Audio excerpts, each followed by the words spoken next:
Hello, and welcome to our conference call, MBA Admissions Insights, Getting Ready to Apply.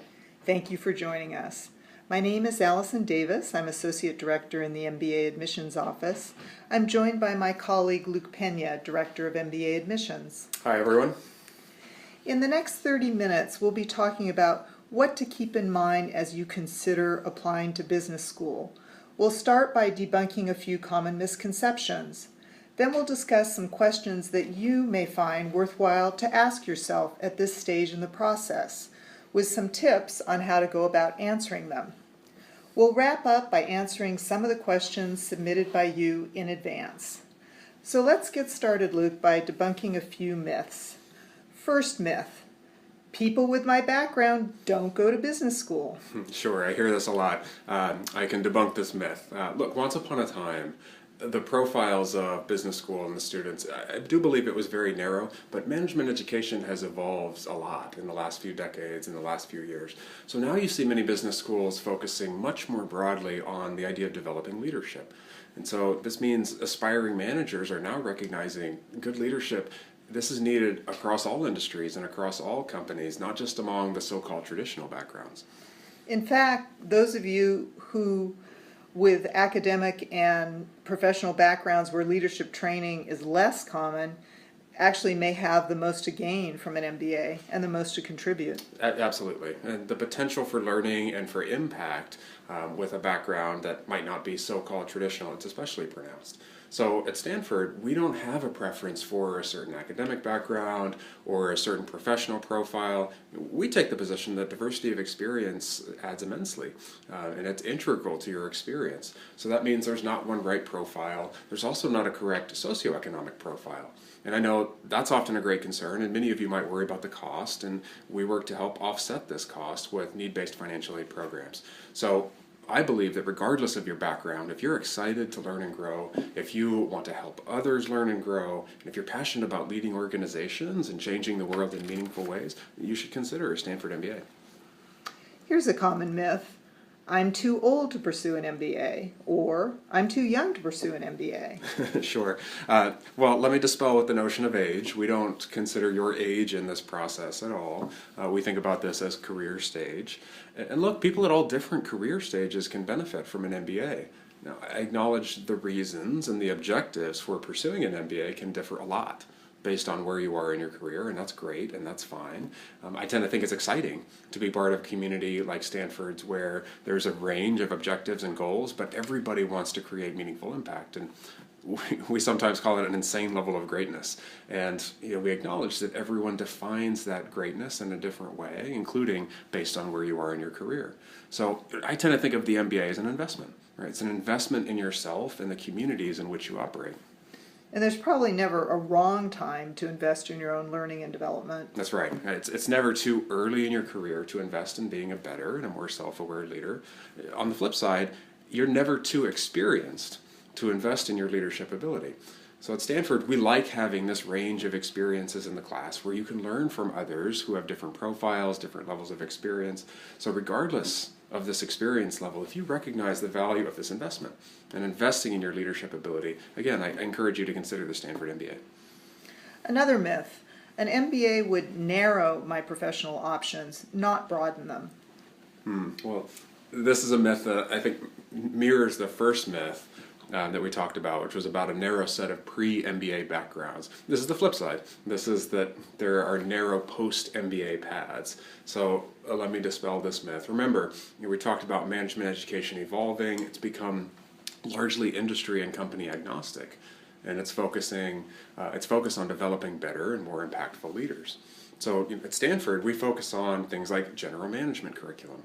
We talk about innovative thinking. We focus on personal leadership development and global understanding. These are all concepts that are applicable across a wide variety of professional paths. So this means you can apply this toolkit of skills and experience. You can apply it to whatever noble pursuit has meaning for you. Wouldn't you say that another way the MBA broadens your options is through the community? Sure. That's a great point. You have a diverse community of classmates and alums and faculty, and these individuals are providing you exposure to a wide variety of career paths. And so many of these career paths are ones you may not have encountered before. So at Stanford, you're given these opportunities for exploration and access to a community that encourages exploration. So my belief is that Stanford MBA actually positions you for a much broader set of professional options. It also imparts you with the transferable skills that will allow you to change paths all throughout your career. Okay, last myth. It's best to know what my post-MBA goals are before I go to business school. Yeah, well, this builds on our discussion of the last myth.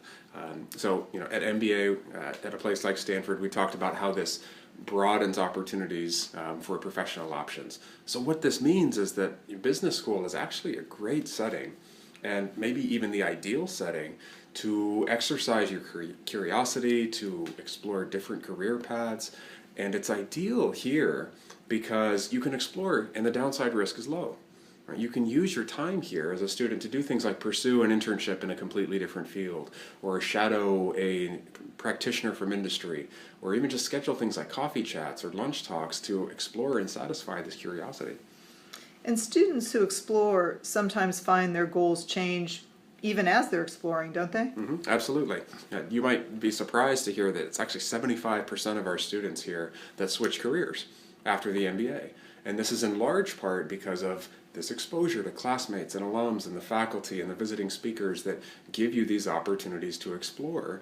And so you may even have an idea of goals coming in, and that may change and evolve as you interact with all these different kinds of people in the community. So I will say, if you are somebody that has clear MBA goals, you're very welcome at Stanford, but you are equally welcome if your reason for pursuing an MBA at Stanford is to explore. And of course, we'll be very interested in hearing about the ways you do that. Thanks, Luke. Next, let's talk about questions that you should be asking yourself as you're getting ready to apply.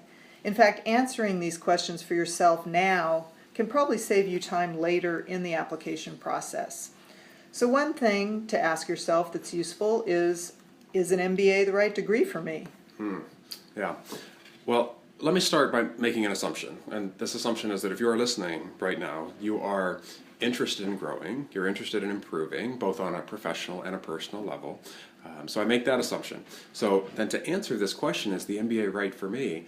You have to ask yourself, how do you want to grow? Right? How do you want to improve and evolve and change? And so there are lots of ways to do this, and I will acknowledge some of the different paths. Some of you are deciding MBA or stay in the job, or a graduate degree or stay in the job, and maybe your current job gives you opportunities to grow and develop. Some of you are deciding which kind of a graduate degree to pursue. There are graduate degrees, other professional degrees. I acknowledge that. Some of you have decided that management education is right for you, but there are different formats. Right? There's part-time, there's executive programs, there's online programs and certificate programs, and these all have various pros and cons. Right? Even at Stanford, we have different programs like Ignite, which is a 4-week program, sometimes actually a 7 to 9 week program for working professionals both on campus and around the world. We have a handful of certificates. There's an Innovation and Entrepreneurship certificate online. There's a LEAD certificate online, which stands for Learn, Engage, Accelerate, Disrupt. We also have an MSX program. Right? This is a 12-month program for those of you with at least 8 years of experience. So there are so many different options out there, I acknowledge, that will help you grow and improve, and it's worthwhile to pause and evaluate all of these and see which one is really the right fit for growth and improvement for you. So relative to all those other options, what does an MBA offer, would you say? Yeah. Well, I'm biased, of course, but I'm bullish on the MBA, and that's for 2 reasons. The first is the incredible versatility of this degree.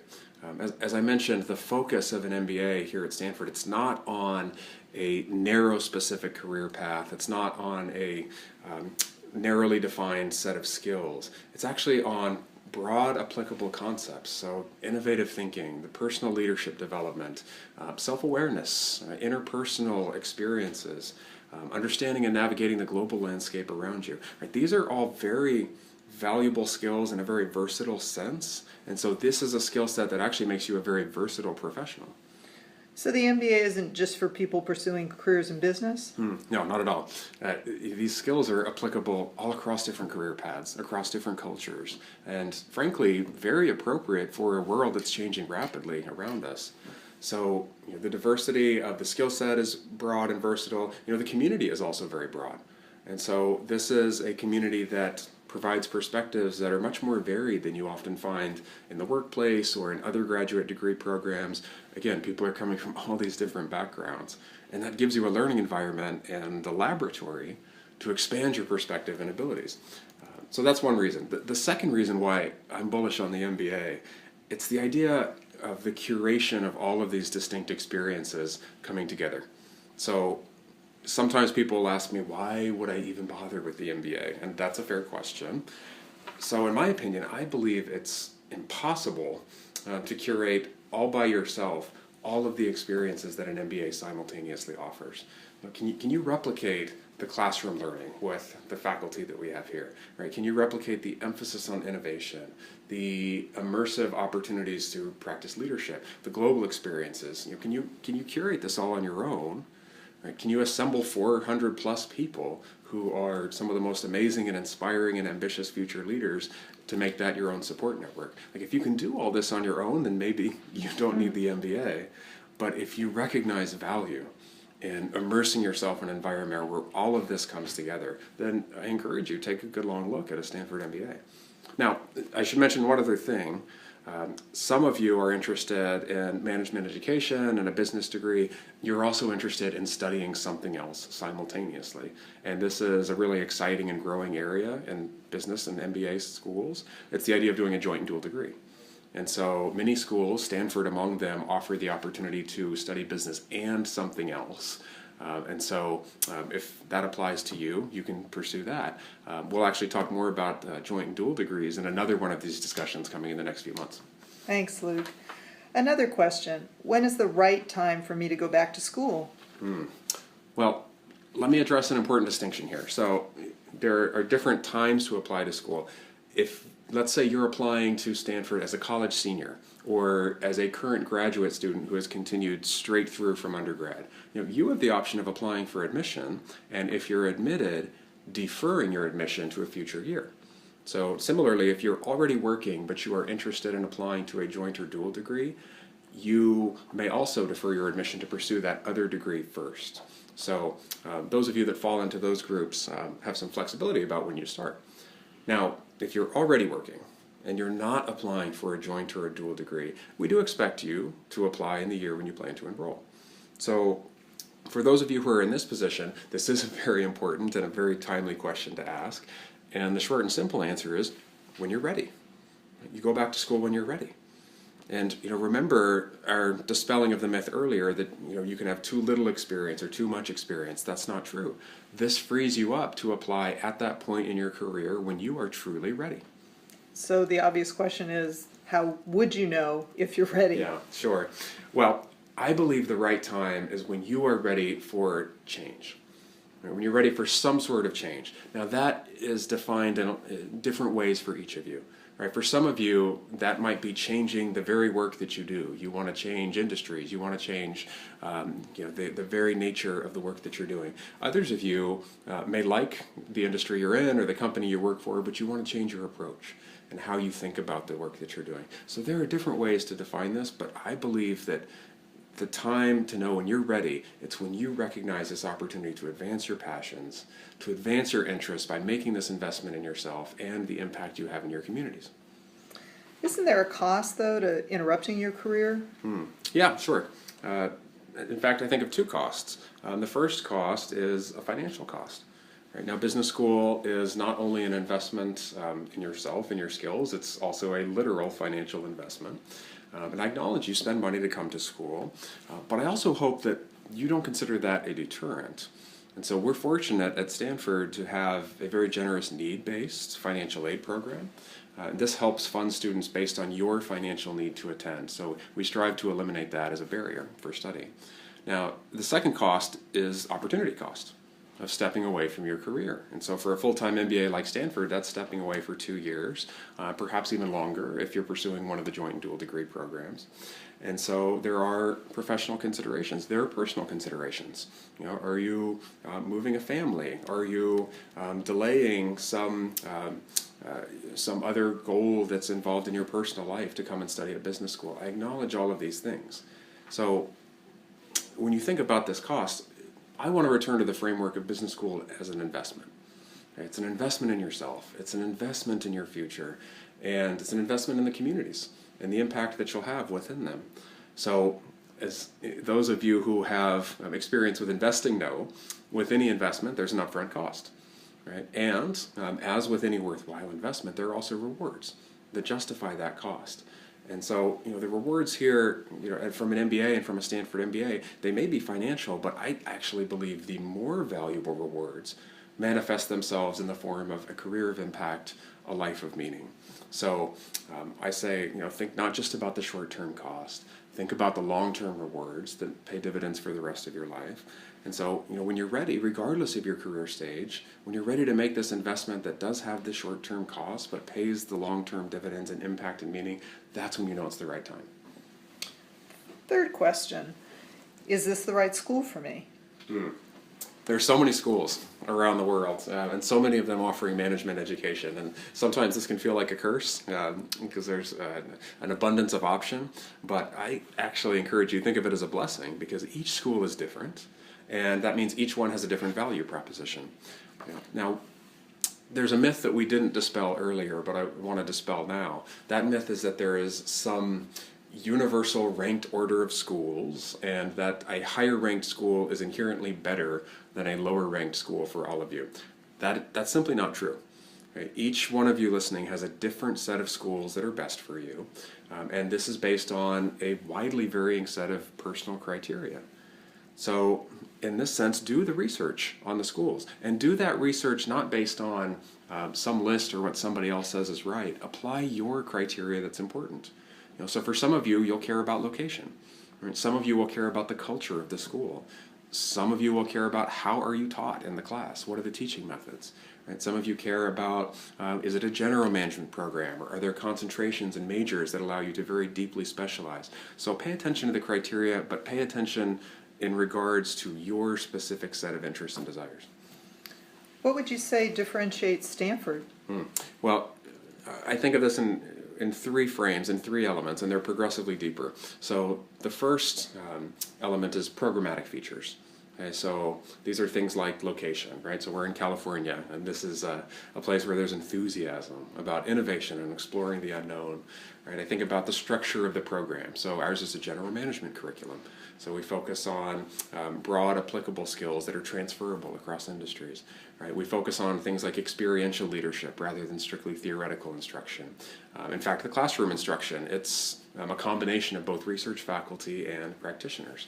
So these are the programmatic elements. If you go a level deeper, you look at the people in a community.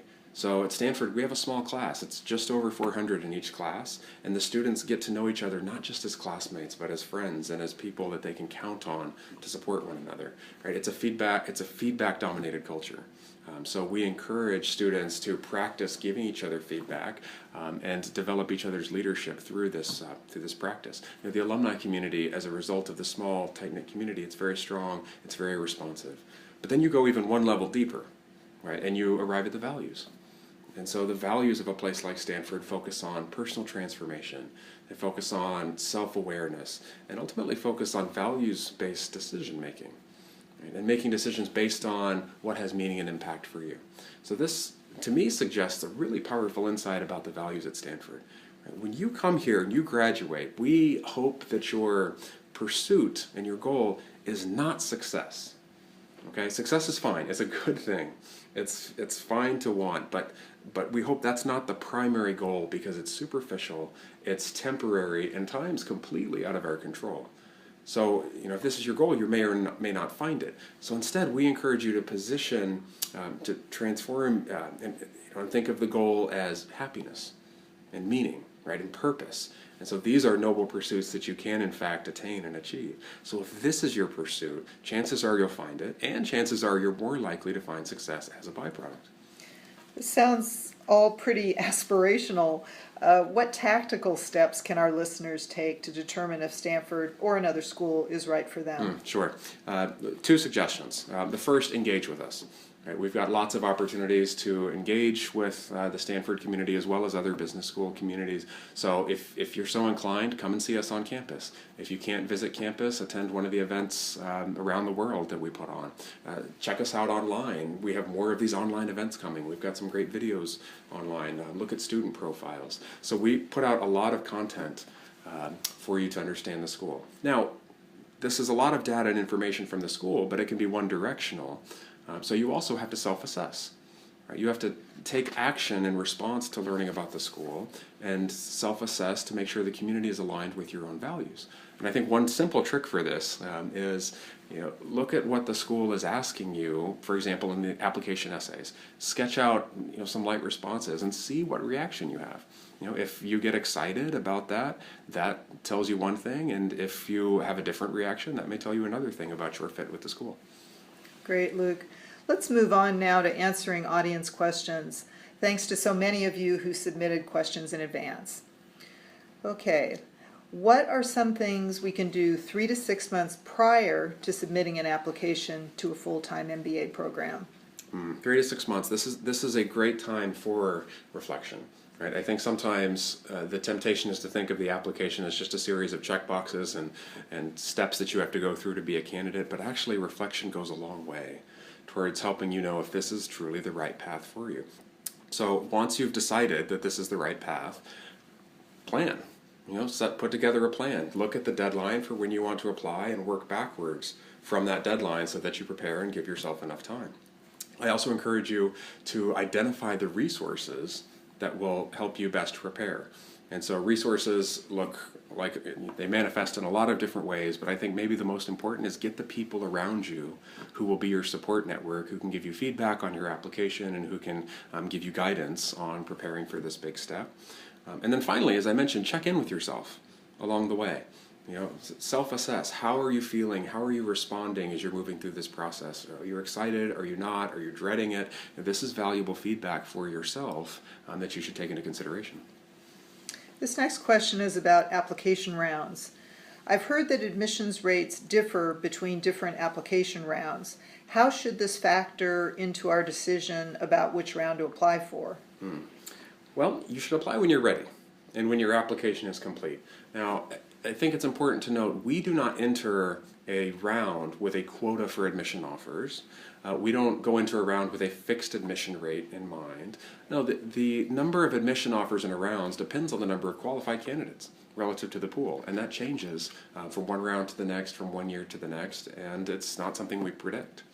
So apply when you're ready. I do think it's wise to apply as early as your application is complete. Round 3 has historically been a very competitive round for us, and in the last few years we've received more applications in round 2, and that's made that round more competitive. So on the margin, I would say apply as early as you can, but the most important factor is that you should feel your application is complete and you are ready to submit. Luke, what advice do you have for more traditional applicants who already have some exposure to the MBA application process? What should they focus on in their preparation? Well, the focus should be on yourself. And what do I mean by that? You want to really truly examine why this path, this MBA, this timing, and this school is right for you. And I think this is especially critical for those of you where there are many candidates applying from your company or from your industry, because there's a temptation to fall into groupthink. Right? Everybody else is applying to this school or applying at this time in their career, so you should too. No, let me challenge that. Right? You want to resist that temptation. I think you also have to work to resist the temptation to try to differentiate yourself. And again, you see yourself wanting to position yourself and compare yourself to the others that you know who are applying. I say let go of that. It's hard, but let go of that. Those who try hardest to stand out in this process are usually the ones who end up standing out the least. So instead of trying to be different, just be yourself. Right? And that's the best way to be a great candidate and let that sense of self and identity really emerge. Here's a question from an international student who asks, if I have already visited the campus and attended a class, what are some of the other opportunities I should be looking out for which will help me understand the Stanford culture better? I like that idea of culture. Culture is such a significant part of the business school experience. It's certainly a differentiating factor among business schools. And so this is an important thing to pay attention to. Now, culture isn't manufactured in the abstract by a school. No, it forms and emerges from the people who are part of that community. So to really understand the culture, you have to understand the people. What do they value? What drives them? What gives them passion and meaning? And so this actually allows me to lump in another question that we received. And that question is there a way to connect with Stanford GSB students or alumni as we prepare to apply? And this is in the spirit of wanting to get to know that culture. Absolutely. We want you to know our community, to know our students and alums, and so we have a lot of ways that you can do this. Right? If you do visit campus, we have students here who speak at our sessions, especially when school is in session, and we have class visits. But even if you've already visited campus or you can't visit campus, we're going out in the next few months all over the world and hosting events in the large metropolitan areas of the world. We feature alumni and students at those events, and so it's a way to directly engage. Right? We have a lot of great information on the web. There are social media profiles of students. We have a Week in the Life series where students highlight what a week in their life looks like. We've got some great new videos on our YouTube channel where students talk about what the experience is like at the school. And so you've got faculty videos, visiting speaker videos. So there's some great content online where you can understand the culture. There's also these events where you can interact with students and alums directly.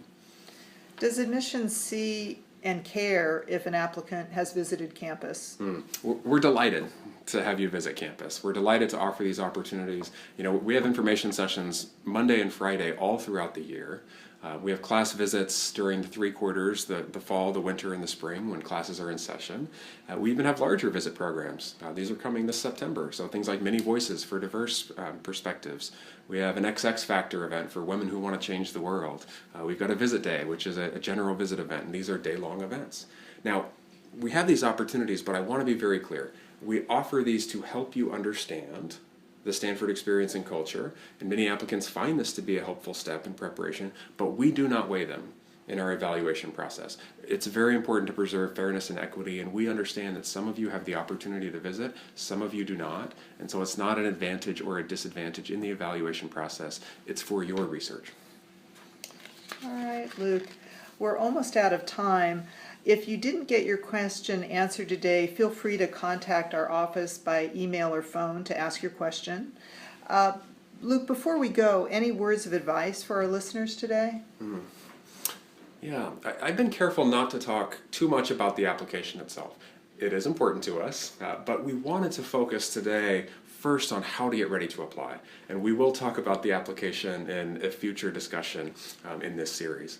Now, that being said, our first essay question is a question that I believe is worth considering not just when completing the application, but also when you're deciding why to apply, when to apply, where to apply. And that first question is, what matters most to you and why? Okay, so we believe that the purpose of a Stanford MBA is to position you to change lives, to change organizations, to change the world. But in order to do that, you have to first examine how you might change, and you might grow, and you might evolve. And in order to do that, you have to know and understand yourself. So before you pick a degree, right, before you pick the year or round to apply, before you pick the schools to apply to, you owe it to yourself to really, truly examine who you are, examine what matters to you, and examine what about your answer drives and motivates you to take this step in your career and your life. If you do that work of self-examination up front, you will be a better applicant, you'll be a happier student, and you'll be a more impactful alum. Great advice, Luke. Thank you.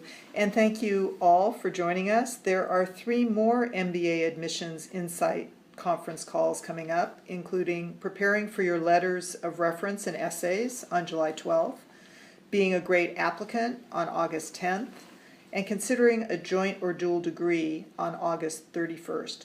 You can sign up for these on our website. An audio recording of each of these conference calls, including the one today, will be posted on our website in the next few weeks. The current application is now available on our website. There are 3 application deadlines, September 21, January 10, and April 5. As Luke said earlier, there are lots of ways to learn more about our program and the admission process. On our website, you'll find videos of webinars and a calendar of events offered both on campus and around the world. We look forward to meeting you online or in person. Goodbye for now.